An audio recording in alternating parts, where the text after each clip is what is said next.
नमस्कार। आज वीडियो हमारा जो है ना बहुत महत्वपूर्ण है, क्योंकि आज हम बात करने वाले हैं 1909 का जो मार्ले मिंटो रिफॉर्म एक्ट है उसकी बात करेंगे।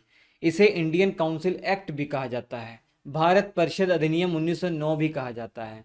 1909 में ये ब्रिटिश पार्लियामेंट से कानून पास होकर आया है, याद रखिएगा। अब इसे मार्ले मिंटो सुधार अधिनियम क्यों कहते हैं? क्योंकि ये जो अधिनियम आया था, ब्रिटिश पार्लियामेंट में कानून पास हुआ था, ये किसकी रिपोर्ट के आधार पर पास हुआ था? मार्ले और मिंटो की रिपोर्ट। उस समय लॉर्ड मिंटो जो था भारत का वायसराय था। लॉर्ड मिंटो भारत के वायसराय, और इसके अलावा जॉन मार्ले ये भारत सचिव थे। ये कौन थे? भारत सचिव थे। सबसे पहली बात तो आपको ये याद रखनी है कि लॉर्ड मिंटो उस समय भारत के वायसराय, और लॉर्ड मार्ले या जॉन मार्ले ये भारत के सचिव हैं। ये भारत के सचिव, ये कैबिनेट मिनिस्टर हुआ करते थे ब्रिटिश सरकार के, ब्रिटेन में ही रहा करते थे। ठीक है। अब इस अधिनियम को लाने का कारण, मुख्य कारण क्या था, उसके बाद जो मेन पोर्शन है ना कि इस अधिनियम में क्या क्या व्यवस्था की गई थी, वो भी हम पढ़ेंगे। ठीक है। लाने का कारण, इससे पहले कौन सा कानून आया था ब्रिटिश पार्लियामेंट से बनकर, अगर आपको याद हो? 1892 का। तो 1892 का जो कानून आया था ना, उससे संतुष्ट नहीं थी कांग्रेस। भले ही वहां पर इंडियंस को थोड़ा और मौका दिया गया, लेकिन उतने से खुश नहीं थी कांग्रेस। ठीक है। और इसके अलावा शिक्षित जो भारतीय उस समय शिक्षित हो रहे थे, और इस 1909 आते आते शिक्षित ज़्यादा हो गए थे, बेरोजगार भी हो गए थे, उनको सब नॉलेज भी हो गई थी। तो वो आक्रोश में थे कि भैया हमें कुछ अधिकार दिए ही नहीं रहे, ये अंग्रेज सब मिलकर हमको बेवकूफ़ बना रहे हैं, हमको पागल बना रहे हैं। अपने तो बड़े बड़े पदों पर चले जा रहे हैं, हमें कुछ मौका ही नहीं दे रहे हैं। अब सरकार का सिस्टम ही देख लीजिए। वायसराय की जो एग्जीक्यूटिव काउंसिल है उसमें कोई भी इंडियन नहीं था। जो 6 लोगों की इसमें एग्जीक्यूटिव काउंसिल थी उसमें कोई भी इंडियन नहीं था 1909 से पहले। तो ये डिमांड हम कर रहे थे कि भैया जो सरकार चलाने वाला सिस्टम है, जैसे हमारे यहाँ कैबिनेट मिनिस्टर हैं, उसमें कोई भी इंडियन नहीं है। और जो विधान परिषद है उसमें आपने जो एडिशनल मेंबर हमारे इंडियन जोड़े हैं वो भी नाम मात्र के, कुछ गिने चुने। तो ये सब हम आक्रोश में थे। और ऊपर से 1905 में बंगाल का विभाजन भी कर दिया था, हम बहुत गुस्से में थे। तो इस गुस्से को शांत करने के लिए अंग्रेजों को कुछ सिस्टम तो लाना ही था, नहीं तो बगावत हो जाती है 1857 की तरह।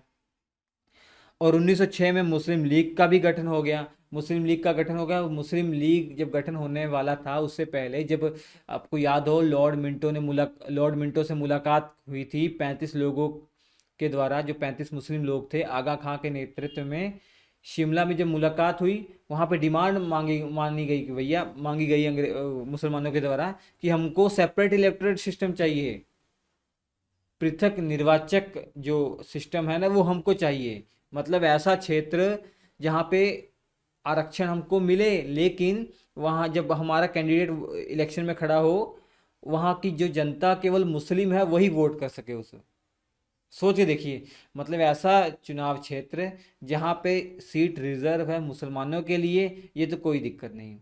तो मुस्लिम कैंडिडेट ही वहाँ खड़ा होगा, लेकिन उसको वोट भी केवल मुस्लिम लोग ही करेंगे। तो ये था सेपरेट इलेक्टोरेट सिस्टम या कम्युनल इलेक्टोरेट सिस्टम, ये ला दिया गया था 1909 में। इसको लाने के लिए भी 1909 का कानून पास करना जरूरी था।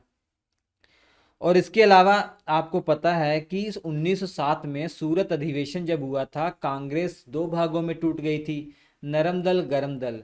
तो 1907 आते आते मुख्य तौर पर भारत की स्थिति क्या थी? एक तरफ नरम दल, दूसरी तरफ गरम दल, और तीसरी तरफ मुस्लिम लीग। तो अंग्रेजों ने दिमाग लगाया, भैया मुस्लिम लीग और नरम दल को आपस में मिला दिया जाए और गरम दल के नेताओं को साफ कर दिया जाए, रास्ते से हटा दिया जाए। यही तो मेन रोड़ा है अंग्रेजों के सामने, उनके रास्ते का। खुल के विरोध करते थे, बहिष्कार करते थे गरमपंथी नेता। तो जब नरम दल को और मुस्लिम लीग को अपनी ओर करना है, तो इनके लिए कुछ ऑफर लाने पड़ेंगे, इनके लिए कुछ प्रावधान करने पड़ेंगे। तो इस कारण से 1909 का ये एक्ट आया। ये सभी कारण थे महत्वपूर्ण। अब बात उठती है कि इस अधिनियम की विशेषताएं क्या है, इसमें क्या क्या किया गया। सबसे पहली विशेषताएं, मुसलमानों के लिए पृथक और सांप्रदायिक निर्वाचन क्षेत्र घोषित कर दिया गया। मतलब यहाँ पे मुसलमानों के लिए सीटें रिजर्व कर दी गई चुनाव के दौरान। जैसे आज की डेट में भी तो आरक्षण है, ओबीसी एससी एसटी आरक्षण तो है, लेकिन ऐसा आरक्षण नहीं है कि भैया वोट करने के लिए केवल कुछ समुदायों को ही मौका मिलेगा, नहीं। जैसे जिस जहाँ पर मान लीजिए लोकसभा का चुनाव हो रहा है, तो कई सीटें ऐसी हैं, कई लोकसभा क्षेत्र ऐसे हैं जहाँ पर एससी एसटी वर्ग के लोगों को आरक्षण दिया है। वहाँ पर जब भी इलेक्शन में कोई कैंडिडेट खड़ा करेगी पार्टी, तो वो एससी या एसटी वर्ग से होना चाहिए, ठीक है। लेकिन ऐसा नहीं होता कि उनको वोट केवल एससी एसटी वर्ग के करेंगे, नहीं, सभी जनता वोट करेगी जिनके पास वोटर आईडी कार्ड है, ठीक है। लेकिन यहाँ पर सांप्रदायिक निर्वाचन क्षेत्र का मतलब ये हो गया कि जो सीटें रिजर्व है मुसलमानों के लिए, वहाँ पर कैंडिडेट तो मुस्लिम ही खड़े होंगे, लेकिन वोट कौन करेगा? वोट सारे लोग करेंगे, सॉरी, केवल मुस्लिम लोग करेंगे, ठीक है। केवल सभी मुस्लिम ही करेंगे, हिंदू नहीं करेगा, सिख नहीं करेगा, ईसाई नहीं करेंगे, केवल और केवल मुस्लिम लोग करेंगे। तो ये था सेपरेट इलेक्टोरेट सिस्टम, समझ में आ गया। दूसरा प्रावधान तो ये था केंद्रीय विधान परिषद। जैसे आज हमारी विधायिका संसद है, उस समय विधान परिषद जो कानून बनाने वाला सिस्टम है, विधान परिषद का विस्तार कर दिया गया। अब बोल दिया गया कि या तो 16, मिनिमम 16 हो सकते हैं या 60 हो सकते हैं। 16 से 60 के बीच में मिनिमम सीमा 16 होगी और मैक्सिमम 60 है। इतने सदस्य इस केंद्रीय विधान परिषद में एडिशनल जोड़े जा सकते हैं। तो एडिशनल कितने जोड़े गए? 60 ही जोड़े गए, जो अधिकतम सीमा थी वही जोड़ी गई, ठीक है, याद रखिए। 60 जोड़े गए। तो केंद्रीय विधान परिषद में एडिशनल मेंबर 60 थे। और इसके अलावा केंद्रीय विधान परिषद में जो एग्जीक्यूटिव काउंसिल होती है ना, उसके भी सदस्य होते थे बच्चों। अरे जैसे हमारी संसद है, तो क्या संसद में केवल बाहर से लोग आते हैं? नहीं, संसद के अंदर जो कैबिनेट है, वो जो मेंबर है वो भी तो उसका सदस्य होते हैं। प्रधानमंत्री की जो मंत्री परिषद है, वो भी तो संसद के सदस्य होते हैं ना। वैसे ही ये जो केंद्र सरकार थी, वायसराय और कार्यकारी परिषद, एग्जीक्यूटिव काउंसिल, टोटल 7 मेंबर हो गए ना, ये पदेन सदस्य होते थे। ये केंद्रीय विधान परिषद के पदेन सदस्य। अगर मैं उस समय पूछूं आपसे कि भैया इस केंद्रीय विधान परिषद का स्वरूप कैसा है, कैसे लोग हैं इसमें, तो आप कहेंगे इसमें एडिशनल मेंबर होते हैं और दूसरे सरकार खुद इसका हिस्सा होती है। जो सरकार मतलब वायसराय और उसकी एग्जीक्यूटिव काउंसिल, वो भी इसके पदेन सदस्य होते हैं, ऑटोमेटिक इसके सदस्य होते हैं। तो इस पूरे ग्रुप को केंद्रीय विधान परिषद कहा जाता था, ठीक है। तो 60 मेंबर प्लस 7 मेंबर हो 67 मेंबर हैं टोटल केंद्रीय विधान परिषद में। अब ये 60 के 60 सदस्य कैसे थे वो मैं आपको बताता हूँ। एडिशनल मेंबर किस किस क्षेत्र से आ रहे हैं ये आप समझिए। तो जो एक कार्यकारी एग्जीक्यूटिव काउंसिल है, आपको पता है कि भैया ये 6 के 6 क्या हैं? वायसराय के द्वारा नॉमिनेटेड हैं, वायसराय के द्वारा मनोनीत हैं, ठीक है। अब बाकी 60 सदस्य, 60 में से 28 ऑफिशियल होंगे सर, 28 क्या होंगे? सरकारी होंगे। मतलब 28 ऐसे सदस्य होंगे जो सरकार का हिस्सा हैं, मतलब सरकार के अंदर नौकरी कर रहे हैं, या तो किसी मिलिट्री की नौकरी कर रहे हैं, मिलिट्री सेवा में हो, चाहे प्रशासनिक सेवा में हो, ऐसे लोगों को चुना जाता था। ऐसे 28 लोगों को चुना जाता था। कौन चुनता था? वायसराय नॉमिनेट करते थे, ठीक है। तो 60 में से 28 तो वायसराय नॉमिनेट कर दिए, बचे कितने? 32। 32 जो थे ना, ये गैर सरकारी होते थे। मतलब गैर सरकारी मतलब ये सरकार का हिस्सा नहीं है, कोई भी सरकारी नौकरी नहीं कर रहे हैं। और हमारे इंडियंस को ज़्यादा से ज़्यादा इसी में जोड़ा जाता था, इसी 32 लोगों में जोड़ा जाता था। 28 लोगों में भी जोड़ा जाता था, लेकिन नाम मात्र, इक्का दुक्का हो गए तो हो गए, क्योंकि कुछ ही लोग तो सरकारी नौकरी कर रहे थे हमारे इंडियन। अब इन 32 जो गैर सरकारी थे, इसमें भी 5 नॉमिनेट करते थे वायसराय, इसमें भी 5 नॉमिनेट करते थे, और बचे कितने? 27। इन 27 का चुनाव होता था, और इसी 27 में 5 सीटें तो सेपरेट इलेक्टोरेट सिस्टम के तहत मुसलमानों के लिए रिजर्व कर दी गई थी। बाकी बची कितने? 22। 22 में देख लीजिए, 6 जमींदारों के लिए रिजर्व थी और 2 व्यापारियों के लिए रिजर्व थी। और 12 जो सीटें थी, ये जो प्रांत थे ना, प्रांत, वहां से चुनकर आने थे। नॉर्थ वेस्ट फ्रंट प्रोविंस और बॉम्बे प्रेसिडेंसी, बंगाल, मद्रास, यहाँ से 12 सीटें आनी थी, मतलब यहाँ से चुनाव होकर आने थे ये। और दो चैम्बर ऑफ कॉमर्स, कलकत्ता और बॉम्बे का जो बिजनेस वाला ग्रुप था ना, वहाँ से आने थे 2 सीटें। तो ये टोटल सीटें ऐसे डिवाइड की गई थी। जो 60 सीटें थी ना, उसमें कैसे कैसे बांटा गया था वो पूरी कहानी बता दी। 28 सरकारी और 32 गैर सरकारी। इसमें भी 5 जो गैर सरकारी थे ये नॉमिनेट करते थे वायसराय। 5 हालांकि ज़्यादा ज़्यादा इंडियन ही होते थे, लेकिन ये वो लोग थे जो अंग्रेजों के चाटुकार थे, अंग्रेजों के अपने थे, उनके वफादार थे, उनको चुना जाता था। भाई स्वाभाविक सी बात है, वायसराय को अगर नॉमिनेट करने का मौका मिलेगा, किसको नॉमिनेट करेगा? जो उसके अपने हैं। और 27 निर्वाचित होते थे। और ये कैसा सिस्टम था वो मैंने आपको पूरी कहानी बता दी। ये आपको समझने के लिए, किसी एग्जाम में ऐसा नहीं पूछा जा रहा खुलकर, आपको समझने के लिए कि कोई भी चीज़ पढ़िए खुल के, अच्छे से डिटेल में पढ़िए, तब फायदा है। और इस वीडियो को देखने के बाद नोट्स कैसे बनाते हैं ये भी आपको पता लग जाएगा। अब अगर बच्चों इसके नोट्स अगर आपको चाहिए ना, तो श्री एजुकेशन एप्लीकेशन को आप डाउनलोड कर लीजिए। श्री एजुकेशन, EDUCATION, इस एजुकेशन, श्री एजुकेशन एप्लीकेशन पर इसके नोट्स अवेलेबल हैं। या आप 7888774245 व्हाट्सएप नंबर पे भी पा सकते हैं इसके नोट्स। पेड है बच्चों। कंप्लीट जीएस अगर आपको चाहिए, कंप्लीट जीएस के क्लास नोट, बेहतरीन क्लास नोट्स, नॉर्मल बच्चों से एक कदम आगे हो जाएंगे, वो 499 में मात्र मिल रहा है इस समय, 499। चलिए, और इस अधिनियम की और क्या विशेषता थी? इस अधिनियम की एक और विशेषता ये थी ना कि पहली बार किसी इंडियन को वायसराय की एग्जीक्यूटिव काउंसिल में जोड़ा गया। जो 6 कार्यकारी परिषद के लोग थे उसमें पहली बार एक इंडियन को जोड़ा गया। वो इंडियन कौन था? सत्येंद्र सिन्हा, सत्येंद्र प्रसाद सिन्हा या सत्येंद्र सिन्हा, विधि सदस्य के रूप में जोड़ा गया बच्चों, विधि सदस्य के रूप में। ठीक है।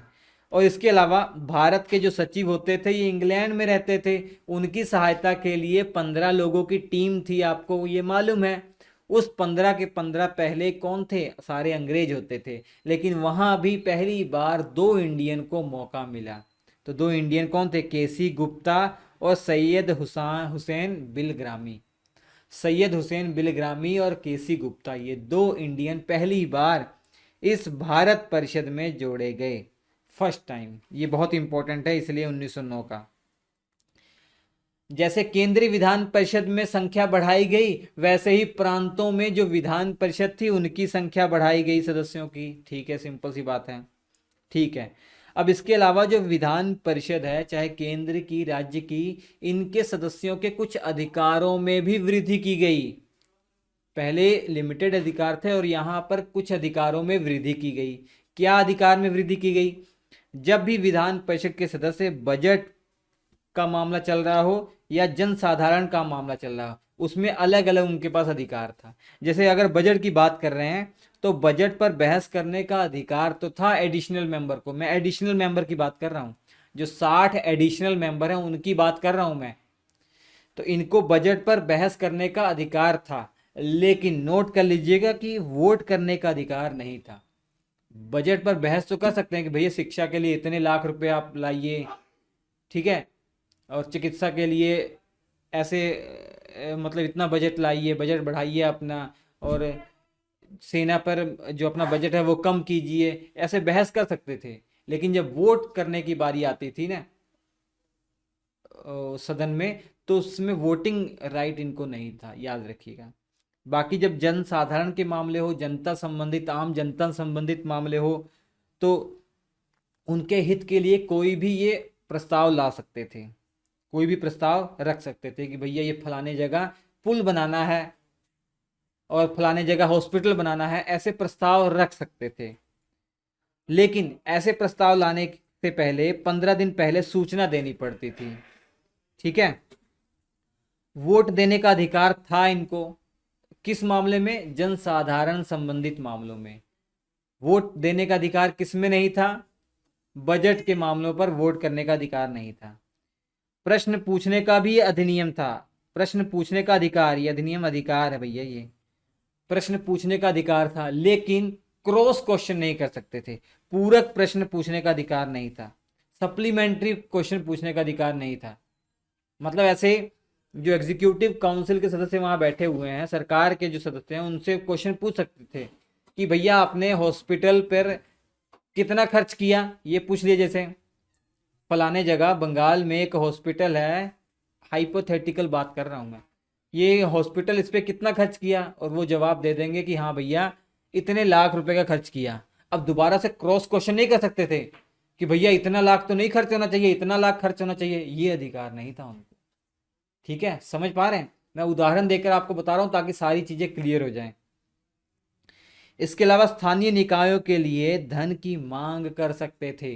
जो स्वशासन वाली व्यवस्था है ना, लोकल गवर्नमेंट वाला सिस्टम है, स्थानीय स्वशासन, उनके लिए धन की मांग कर सकते थे कि उनको इतना धन मिलना चाहिए तभी तो वो काम कर पाएंगे, ऐसा कुछ। नए टैक्स और उसमें संशोधन का प्रस्ताव रख सकते थे, ये अधिकार था एडिशनल मेंबर को। लेकिन नोट करने वाली बात यह है कि वायसराय इन प्रस्तावों को माने या ना माने, वो उसके लिए बाध्य नहीं था। ठीक है, अब इस 1909 के एक्ट के बारे में जो बड़े बड़े हमारे विद्वान हुए हैं, बड़े बड़े जो बुजुर्ग हैं, उन्होंने क्या कहा था, क्या कमेंट दिया था, वो भी आपकी परीक्षा के लिए इंपॉर्टेंट है। गांधी जी ने कहा था कि मार्ले मिंटो सुधार ने हमारा सर्वनाश कर दिया। उन्होंने किस बात को पॉइंट किया था? उन्होंने सेपरेट इलेक्टोरेट सिस्टम, जो सांप्रदायिक चुनाव सिस्टम था ना, उसको लेकर ये कमेंट किया था। और इसके अलावा लॉर्ड मार्ले ने कहा था, लॉर्ड मिंटो ने कहा था कि लॉर्ड मिंटो ने मार्ले को पत्र लिखकर कहा था कि हम नाग के दांत बो रहे हैं, याद रखना, हम नाग के दांत बो रहे हैं, इसका परिणाम जो होने वाला ना, वो बड़ा भयानक परिणाम होने वाला है, बहुत ही खतरनाक परिणाम होने वाला है, ऐसा पत्र में कहा था भारत के वायसराय ने। किसको? भारत सचिव को। और के एम मुंशी साहब ने कहा था कि इस एक्ट ने हमारे बढ़ते हुए प्रजातंत्र को ही मार डाला। तो ये था 1909 का एक्ट। ठीक है, अगर कोई डाउट आपको रह गया हो तो आप कमेंट बॉक्स में मैसेज करके हमसे पूछ सकते हैं। श्री एजुकेशन एप्लीकेशन पर क्लास नोट्स जरूर ले लीजिएगा, बेहतरीन क्लास नोट्स, मज़ा आ जाएगा पढ़ने के बाद। हम आपसे मुलाकात करेंगे अगले एपिसोड में, तब तक के लिए नमस्कार।